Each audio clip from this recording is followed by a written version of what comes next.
बिस्मिल्लाहिर्रहमानिर्रहीम। अस्सलाम वालेकुम स्टूडेंट्स, उम्मीद है कि आप सब लोग खैरियत से होंगे। बेटा चैप्टर नंबर 5 सेल साइकिल, और जो आज का हमारा टॉपिक है जो हमने पढ़ना है वो हमारा significance of mitosis and an error in mitosis. हमने माइटोसिस का पूरा टॉपिक पढ़ा कि सेल के जो न्यूक्लियस है वो किस तरह से डिवाइड होते हैं, कौन से स्टेजेस होते हैं। अब माइटोसिस की जो है हमने लोगों ने ये भी पढ़ा कि जो हमारी एनिमल्स की बॉडी है उसमें पूरे में जो है वो किस तरह से डिवाइड होती है, माइटोसिस के थ्रू डिवाइड होती है। तो हम माइटोसिस की सिग्निफिकेंस देखते हैं कि किस तरह से हमारी बॉडी के अंदर ये इंपॉर्टेंस रखता है। Importance of mitosis is the maintenance of chromosomal set. सबसे पहले जो क्रोमोसोमल सेट है वो किसके ज़रिए से मेंटेन रहता है, माइटोसिस के ज़रिए से। यानी इसमें जो नंबर ऑफ़ क्रोमोसोम है वो उतने ही होते हैं जितना कि पेरेंट सेल में होते हैं। Each daughter cell receive chromosome that are like in the composition and equal in number of chromosome of the parent cell. जितने पेरेंट सेल में होते हैं उतने ही अगला जो नेक्स्ट सेल बनता है उसमें भी क्रोमोसोम नंबर सेम होते हैं। फॉर एग्जांपल पेरेंट सेल में अगर क्रोमोसोम नंबर 46 हैं तो जो डॉटर सेल बनेगा वो भी हमने देखा कि डुप्लीकेट होने के बाद एग्जैक्ट कॉपी जो फिर बाद में सेपरेट हो जाती है, डॉटर सेल में भी उतने ही 46 क्रोमोसोम्स होंगे। Following are the occasions in the lives of organism where mitosis happens. अब हम देखते हैं कि हमारी लाइफ में कौन कौन सी जगह पे माइटोसिस होती है। Development and growth. डेवलपमेंट सबसे पहले यानी कि सेल का बनना, एंड ग्रोथ और फिर उसका बढ़ना। ठीक है, बनना और फिर बढ़ना। The number of cells within an organism increase by mitosis. हम लोग ये भी जानते हैं कि ऑर्गेनिज़म्स के अंदर जो सेल हैं उसका नंबर किस तरह से इंक्रीज़ होता है, माइटोसिस के ज़रिए से नंबर ऑफ़ सेल्स इंक्रीज़ होते हैं। यानी एक सेल से दो, दो से चार, चार से आठ, इस तरह से जो डबल सेल्स हैं वो बनते जाते हैं। This is the basis of the development of a multi cellular body. और जो यही है माइटोसिस जो है, यही जो है कि मल्टी सेलुलर ऑर्गेनिज़म्स की बॉडी की डेवलपमेंट है। फ्रॉम अ सिंगल सेल, यानी एक जो सिंगल सेल होता है वो माइटोसिस के ज़रिए एक से दो, दो से चार, चार से आठ, इस तरह से 8 से 16 ये सेल्स में बनते जाते हैं। That is zygote and also the basis of the growth of multi cellular bodies. First जो एक जाइगोट बनता है वो सिंगल सेल होता है। इसी तरह से जाइगोट से सारे बॉडी जो है, सारे सेल्स जो हैं माइटोसिस के ज़रिए बिलियन ट्रिलियन ऑफ सेल्स में डिवाइड होने के बाद जो बेबी की डेवलपमेंट होती है वो सारी माइटोसिस के ज़रिए से होती है। ठीक है, माइटोसिस के बाद जब बेबी की पैदाइश के बाद क्या होता है कि जो आगे ग्रोथ होती है वो भी सारी इसी तरह से माइटोसिस के ज़रिए से होती है कि एक सेल दो में डिवाइड हो के मज़ीद आगे उसको इंक्रीज़ कर देता है नंबर ऑफ़ सेल्स को। सेकेंड माइटोसिस के अगर हम देखें इंपॉर्टेंस के सेल रिप्लेसमेंट, सेल को किस तरह रिप्लेस करता है। इन सम पार्ट्स ऑफ बॉडी, हमारी बॉडी के कुछ हिस्सों में skin and digestive track, for example हमारी स्किन के सेल्स होते हैं और हमारे जो डाइजेस्टिव ट्रैक है यानी जो हम खाना खाते हैं उसके साथ इंजाइम्स वगैरह फूड को जब डाइजेस्ट करते हैं तो उसके साथ हमारे अंदर डाइजेस्टिव ट्रैक के कुछ सेल्स जो हैं वो स्लग्ड ऑफ हो जाती हैं, यानी वो ही साथ साथ उतर जाते हैं।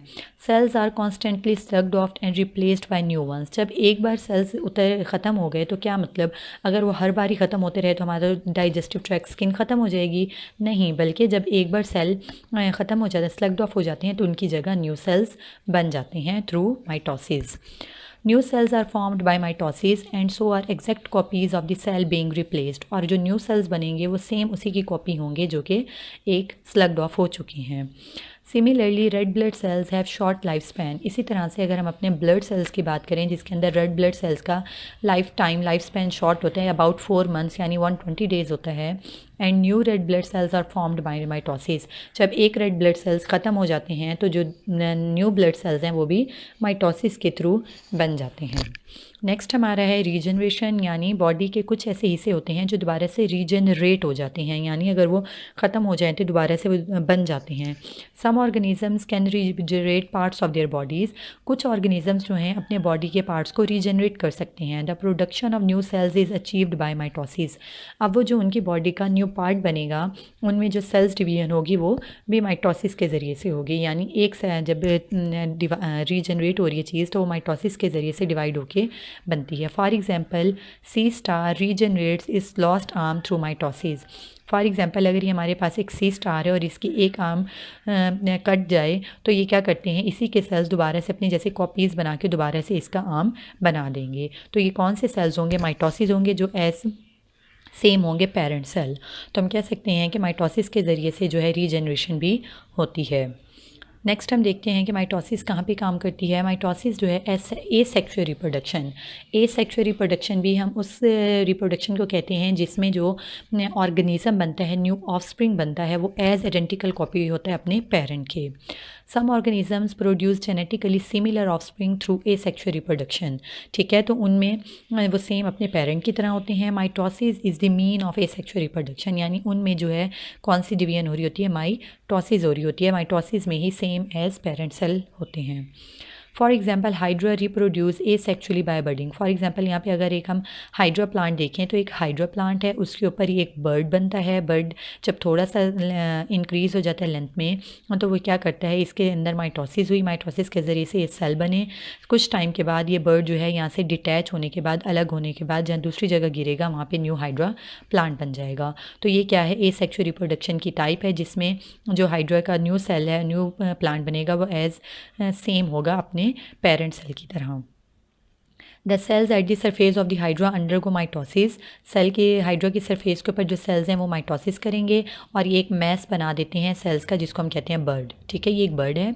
Mitosis continue in the cells of bird. अब इन्हीं सेल्स के अंदर, इस बर्ड के अंदर जो है माइटोसिस बार बार होती रहती है, यानी सेल्स डिवाइड होते रहते हैं और इसी तरह से एक न्यू इंडिविजुअल बन जाता है। The same division happens during asexual reproduction, vegetative reproduction in plants. इसी तरह से वेजिटेटिव रिप्रोडक्शन कौन सी होती है, जब हम किसी भी प्लांट का एक पार्ट, स्टेम वगैरह कट करके उसको लगा दें तो वो दोबारा से वैसा सेम प्लांट बन जाता है। जैसे कि हम रोज़ की बात करें, अगर रोज़ के एक स्टेम को कट करने के बाद लगा दें तो वो सेम अपने पेरेंट सेल की तरह डिवाइड हो जाता है, ग्रो कर जाता है। तो हम कह सकते हैं कि एसेक्सुअल रिप्रोडक्शन की टाइप है जिसमें सेल्स जो हैं एसेक्सुअली यानी माइटोसिस के ज़रिए से रिप्रोड्यूस होते हैं और वो सेम किस तरह से होते हैं, अपने पेरेंट सेल्स की तरह होते हैं।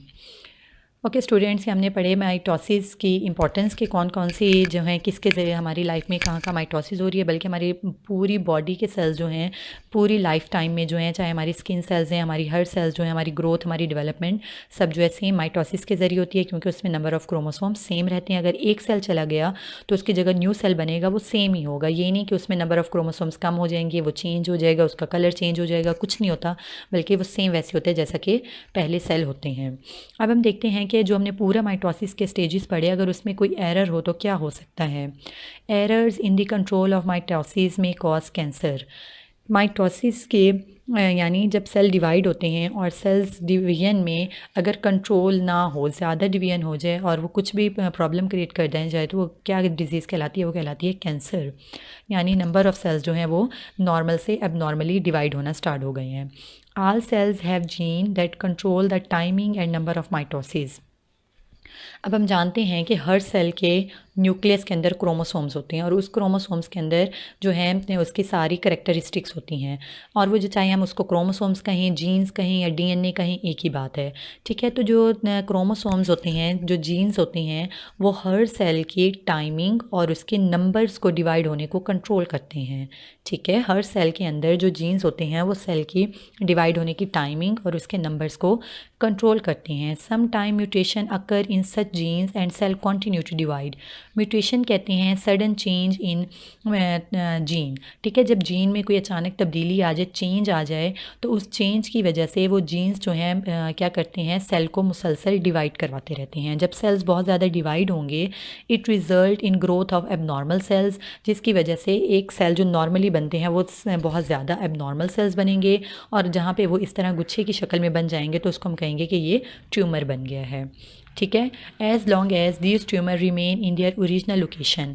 अगर ट्यूमर फॉर एग्जांपल अगर किसी के हाथ के ऊपर इस तरह से सेल्स का बहुत ज़्यादा एक गुच्छा टाइप बना हुआ है, ट्यूमर बना हुआ है, अगर वो जहाँ पे बना है सिर्फ वहीं पे ही रह जाए, यानी जहाँ पे वो एबनॉर्मलिटी हुई है और वो एबनॉर्मलिटी होने के बाद, ट्यूमर बनने के बाद वो अपनी ओरिजिनल जगह पे रह जाए, यानी अगर हाथ पे हुआ है तो वो हाथ पे ही रह जाए, तो ऐसे ट्यूमर्स को हम कहेंगे benign tumours. Benign tumours, benign का मतलब बेज़रर, ऐसे ट्यूमर्स नुकसानदेह नहीं होते, यानी वो जहाँ पे एबनॉर्मली डिवाइड हुए जस्ट है वहीं पे ही लोकलाइज्ड हो गए, वहाँ पे ही वो फिक्स होते हैं, एक जगह से दूसरी जगह मूव नहीं करते, और ऐसे ट्यूमर्स को हम कहते हैं बिनाइन ट्यूमर्स।